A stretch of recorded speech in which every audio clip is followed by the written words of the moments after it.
வருக வருக என வரவேற்கிறேன். அந்த வானத்தை போல மனம் படைச்ச மன்னவனே. ஸோ வணக்கம்.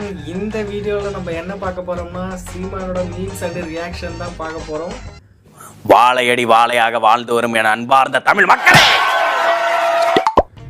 பொதுவாக நம்ம ஒருத்தர்கிட்ட கேள்வி கேட்குறோம்னா அந்த கேள்விக்கான பதில் வந்து நம்மளுக்கு தெரியுதா அப்படின்னு நம்ம வந்து ஒரு வாட்டி யோசிச்சுட்டு தான் அதுக்கப்புறம் நம்ம வந்து அவங்கள்ட்ட கேட்போம்.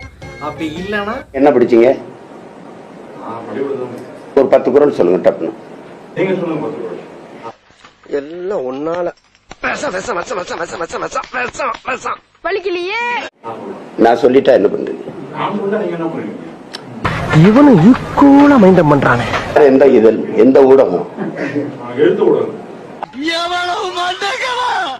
இப்போ விஜய் அவர்கள் வந்து புதுசாக ஒரு கட்சி ஆரம்பிச்சிருக்காரு. அவர் வந்து திராவிட தான் என் கொள்கை அப்படின்னு வந்து சொல்லியிருக்காரு.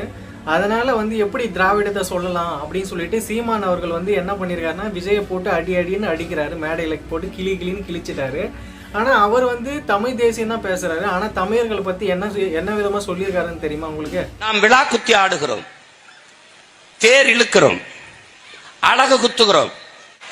விழா குத்தி ஆடுவான், வேலை இங்க குத்துவான். எதற்காக? பழக்கிறான், தமிழனை பறக்கிறான், விழா காலங்களில் பழக்கிறான். டேய், வேலை குத்துனா இவ்வளவுதான்டா வலிக்கும், வாழை குத்துனா இவ்வளவுதான்டா வலிக்கும், போர் என்றவனா அவ்வளவுதான் ஏன் வலிக்கும், அடியா கம்ப எடுத்துட்டு கிளம்பிடுறான். இதுதான் நடக்குது. இந்த காயங்களை சிறு வயதிலிருந்தே பழக்குகிறான் தமிழன். எனவே அவன் போர் மரபினன் என்பதாலே அது ஒரு பயிற்சி. தமிழனுடைய மெய்யியலே அறிவியல் என்பதை நாம் அறிந்து உணரணும்.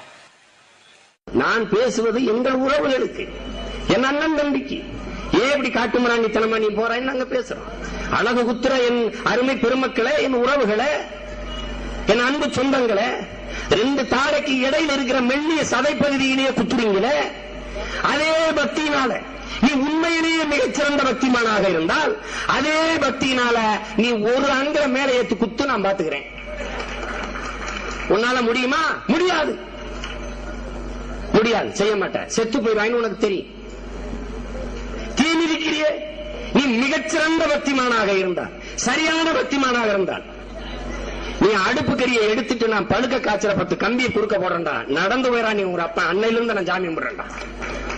அன்னையில இருந்து இனிமே நான் அந்த கருப்பு சட்டை போடுறதில்ல, நான் சாமி கும்பிடுறேன். இந்த மீம் வந்து நமக்கு தெரிஞ்சதுதான். அவரோட பழைய பேச்சுகள்லாம் எடுத்து பார்த்தீங்கன்னாலே உங்களுக்கே தெரியும். அவர் வந்து கண்டிப்பாக ஒரு பொய்யாருங்க, அவர் கூட இருக்கிற மகா பொய்யாருங்க. இப்போ வந்து சமீபத்தில் வந்து விஜய் அவர்கள் வந்து மாநாடு ஒன்று வச்சுருந்தாங்க. அவங்க மாநாட்டில் வச்சிருந்த கொள்கை தலைவர்களோட வரைபடத்தை வந்து நம்ம அண்ணன் தான் வந்து வரைஞ்சிருக்காரேவா. தம்பி, நீங்க வச்சிருக்க வெட்டுருவ படம் இருக்குல்ல, கட் அவுட் நான் வரைஞ்சது தம்பி.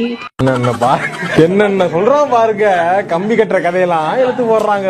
சீமான் அவர்கள் வந்து கட்சி ஆரம்பிக்கிறதுக்கு முன்னாடி வந்து தமிழ்நாட்டில் இருக்கிற மக்கள் எல்லாருமே வந்து தற்கொலையா இருந்திருக்கிறோம். தம்பி, நான் குட்டி கதை சொல்லவன் அல்ல தம்பி, கட்டுக்கதையை சொல்ல வந்தவன்.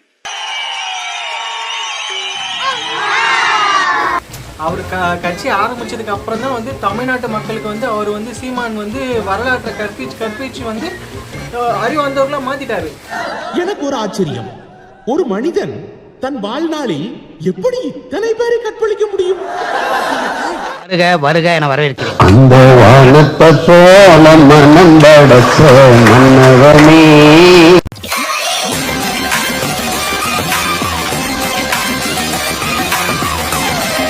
என்னோட உயிர் வணக்கங்கள். இது கொள்கை இல்ல, கூமுட்ட. அழுகின கூமுட்ட.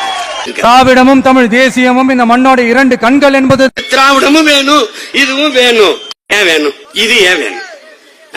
சாம்பார் என்று சொல்லு, இல்ல கருவாட்டு குழம்பு என்று சொல்லு. 2யும் சேர்த்து கருவாட்டு சாம்பார்னு சொல்லிட்டு.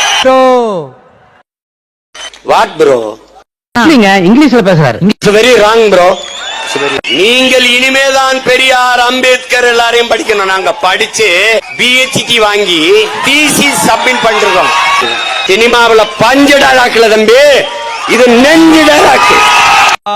அப்படி இப்படி ஆச்சா போச்சான்லாம் இந்த கத்துறதெல்லாம் விட்டுட்டு, இந்த கோவமா கொந்தளிக்கிறதெல்லாம் விட்டுட்டு, ஸ்பீக்கிங் டு த பாயிண்ட்.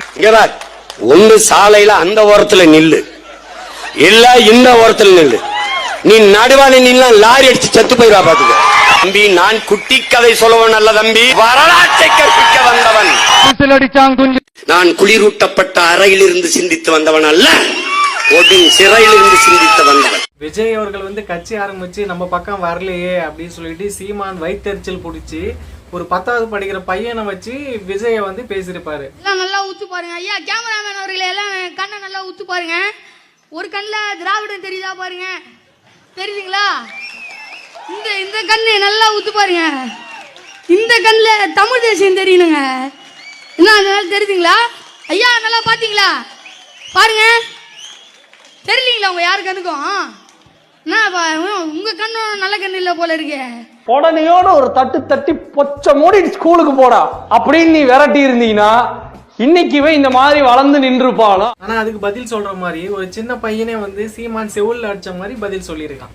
ஆமா, காலைக்கு அந்த பக்கம் நில்லு இல்ல இந்த பக்கம் நில்லு, நடுவுல நின்னா லாரி மோதிரும். 13 வருஷமா சாலை ஓரமாவே நிக்கிறீங்க, அப்புறம் ஏங்க நான் உன்னால ஒரு கவுன்சிலர் கூட ஜெயிக்க முடியல?